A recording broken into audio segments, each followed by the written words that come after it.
정주입니다. 오늘은 냐나한다 스님의 연기법에 대한 두 번째 본문을 소개해 드리도록 하겠습니다. 지난번 첫 번째 본문에서 마찬가지로 스님께서는 이 두 번째 본문도 쌍입단 니카야의 사라수타라는 경전에 등장하는 두 개의 개송을 소개하는 것으로 본문을 시작하셨고, 그 개송을 여러 가지 비유를 통해서 해설하셨습니다. 그러면 이 개송 또한 냐나한다 스님의 육성으로 한번 들어보도록 하겠습니다. कुतोसरानिमत्सन्ति कथवन्तं वर्तति कथनामञ्च रूपञ्च अशेषं उपरुञ्जति यथ आपोच पठरी तेजो वायो न गाधति अतोसरानिमत्सन्ति इत्थवन्तं वर्तति इत्थनामञ्च रूपञ्च अशेषं उपरुञ्जति. 이번 본문에서는 유독 스님의 목소리에 힘이 없으신 것 같네요. 아무튼 앞의 개송은 천신이 붓다에 물은 질문의 내용이고, 뒤에 개송은 그 질문에 대한 붓다의 답변이라고 주석서에서는 설명하고 있습니다. 그런데 오늘의 주제는 아니지만 불교 경전에서 가끔 대화, 즉 천신이라는 단어가 등장하는 것에 대해서 잠깐 말씀드리겠습니다. 경전에서는 천신이라는 의미의 대화 혹은 대화다라는 단어가 가끔 등장합니다. 물론 당시에는 정말 하늘에서 온 신이 있다고 생각하고 이 단어를 사용했던 사람들도 분명 있었을 것입니다만은, 그렇게 그들에 의해서 천신이라고 불려진 자들도 그 요즘에 SF 영화에 나오는 무슨 파충류나 곤충 같은 모습이 아니라 모두 다 인간의 모습을 하고 있었고, 또 당시의 사람들이 알아들을 수 있는 자기네 나라 말을 사용했던 것을 생각해 본다면 그들이 생각하는 하늘이라는 것도 그냥 자신이 알 수 없는 다른 어떤 것이라는 정도에 지나지 않았던 것 같습니다. 인도가 워낙 넓은 곳이고 참으로 다양한 사람들이 살고 있었으니까요. 그러므로 붓다께서 그들과 똑같이 이 천신이라는 단어를 사용했다고 해서 붓다께서도 그들과 똑같은 뜻으로 이 단어를 사용했다고 이해해서는 안 될 것입니다. 그냥 일반 사람들이 어디서 왔는지 알 수 없는, 그러나 왠지 비범해 보이거나 고귀해 보이는 자, 그런 자에게 이 호칭을 사용했던 정서가 있었던 것이고, 붓다께서도 이런 당시에 일반인들의 정서를 그대로 받아들여서 일반인들이 사용하는 용례대로 사용하셨을 것입니다. 지난번 개송에서도 등장했던 것처럼 붓다 스스로 자신에게 파라문이라는 호칭을 사용하셨던 것도 결국 같은 맥락에서 이해할 수 있을 것입니다. 어쨌든 이 천신이라는 자가 붓다에게 물었던 것은 세 가지입니다. 첫째는 물살은 어디서 되돌아오는가? 두 번째는 어디서 소용돌이는 더 이상 휘돌지 않는가? 세 번째는 어디서 명색은 흔적 없이 끊어지는가? 라는 세 가지입니다. 그러면 여기서 물살이라는 것은 무엇이고 소용돌이라는 것은 또 무엇일까요? 물살은 발리어의 사라라는 단어이고, 소용돌이는 왔다라고 하는 단어입니다. 천신의 이 질문의 내용을 이해하기 위해서는 우리는 강이나 바다에서 일어나는 소용돌이를 한번 떠올릴 필요가 있습니다. 소용돌이는 어떻게 일어납니까? 높은 곳에서 낮은 곳으로 흐르던 물살 가운데 주류의 물살을 벗어난 일부의 물살이 밑으로 흐르던 주류의 물살에 대항해서 제멋대로 벗어나려는 시도를 하게 됩니다. 하지만 얼마 가지 못해서 그 벗어난 물살은 주류의 물살과 부딪히고 떨어져 나가고 그 자리를 맴돌면서 지속적으로 주류의 물살을 거스르려는 그런 시도를 반복하게 됩니다. 그러다가 그 거스르는 물살은 결국 그 자리를 맴돌면서 소용돌이를 일으키게 됩니다. 물살이 강할수록 그 소용돌이도 빠르게 회전하고 소용돌이는 주변에 떠다니는 온갖 부유물들을 끌어당기면서 점차 물밑, 즉 시면으로 파고듭니다. 그러므로 천신이 물었던 내용은 주류의 물살에 저항하면서 반대로 흐르려는 그 거스르는 물살은 어디에서 다시 원래대로 되돌아오며 그렇게 만들어진 물살의 소용돌이는 어디서 더 이상 휘돌지 않느냐라는 것인데, 이것은 결국 중생의 삶을 만드는 거스르는 물살은 어디서 다시 본류로 돌아오고 그렇게 만들어진 소용돌이는 어디서 멈춰지는가라는 질문입니다. 그리고 어디서 명색이 흔적 없이 끊어지는가라는 질문은 그의 삶에서 소용돌이를 만드는 그 주체는 어디서 완전히 사라지는가라는 질문에 해당됩니다. 이에 대한 붓다의 답변은 한 가지입니다. 우리가 4대 요소라고 부르는 지, 수, 화풍을 측정할 수도 없고 근거를 찾을 수 없는 곳, 그곳이 바로 물살이 되돌아오는 곳이고 소용돌이가 더 이상 휘돌지 않는 곳이고 그곳이 또한 명색이 흔적 없이 끊어지는 곳이다 라고 답하신 것입니다.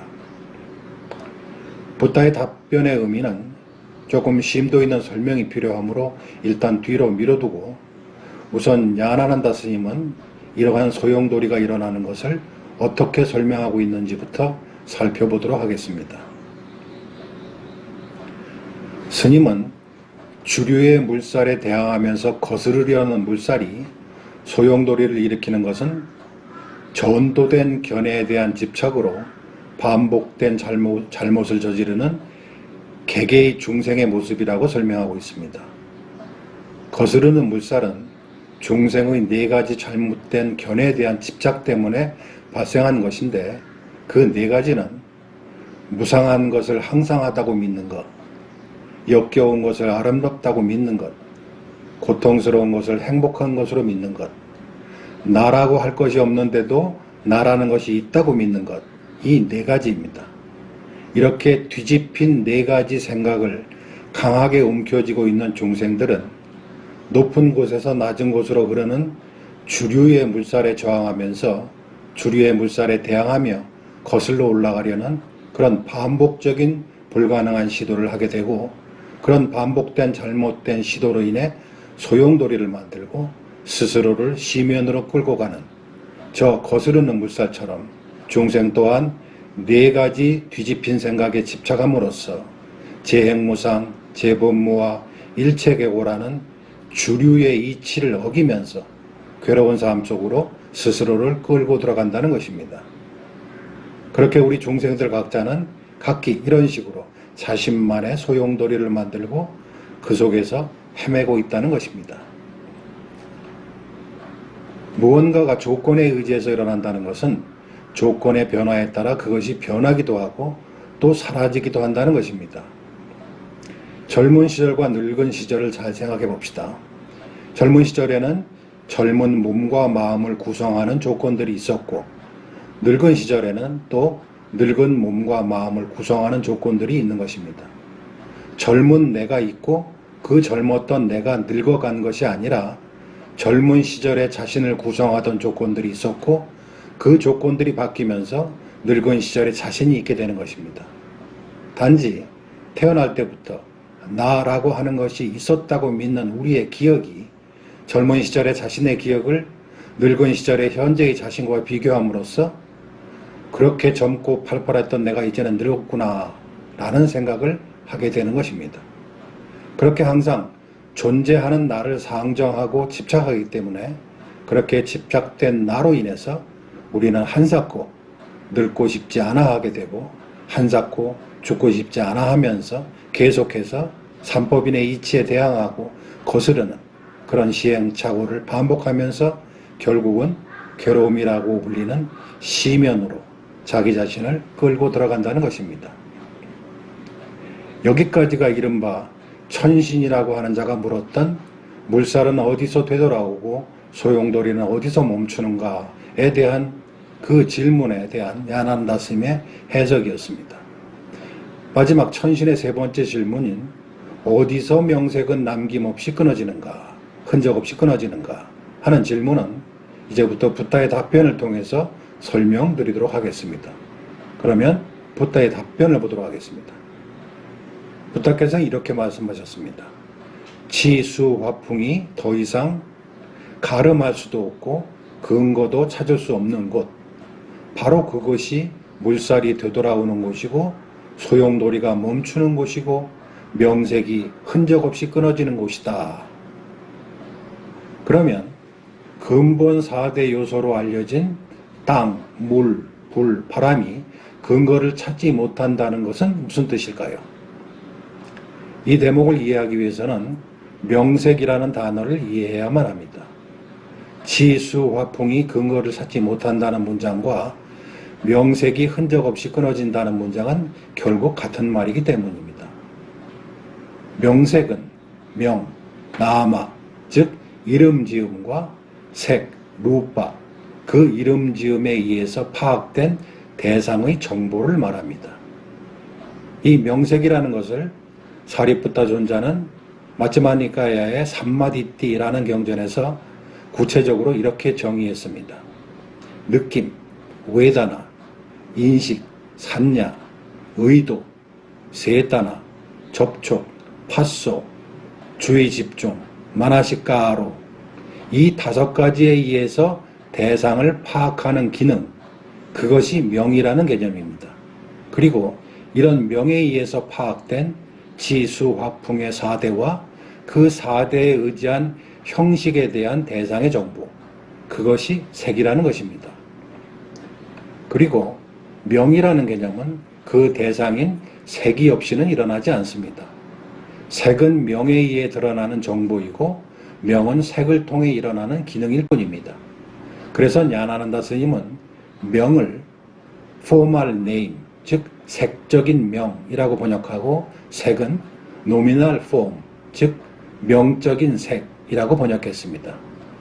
또한 그동안 명에는 식, 즉 윈야나가 포함된 것으로 설명하던 전통적인 붓다고사의 주장과 달리 냐나난다 스님은 명에는 알아차리는 식이 포함되지 않는다고 분명히 주장하고 있습니다. 명색을 정신과 물질이라고 둘로 나눠서 번역하면 안 되는 이유가 여기에 있습니다. 이러한 명색은 식에 의해서 다시 인지의 대상이 됩니다. 우리는 앞에서 4가지 뒤집힌 생각을 집착함으로써 중생은 주류의 이치와 부딪히고 그렇게 부딪히면서 끝까지 자신의 뒤집힌 생각을 버리지 못하고 고집함으로써 계속해서 주류의 이치와 부딪히고 결국은 소용돌이를 만들게 된다고 했습니다.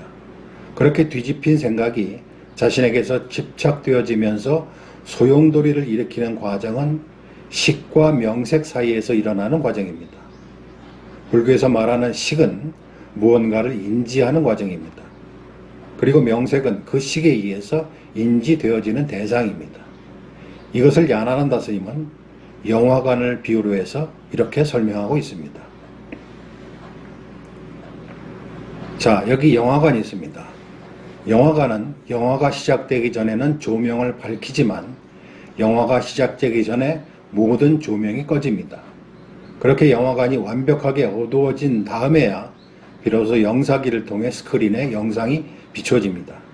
그러면 사람들은 스크린에 비친 영상을 보면서 감정이입을 하고는 스토리에 몰입되기 시작합니다. 때로는 웃기도 하고 때로는 울기도 하면서 그렇게 영화에 몰두합니다.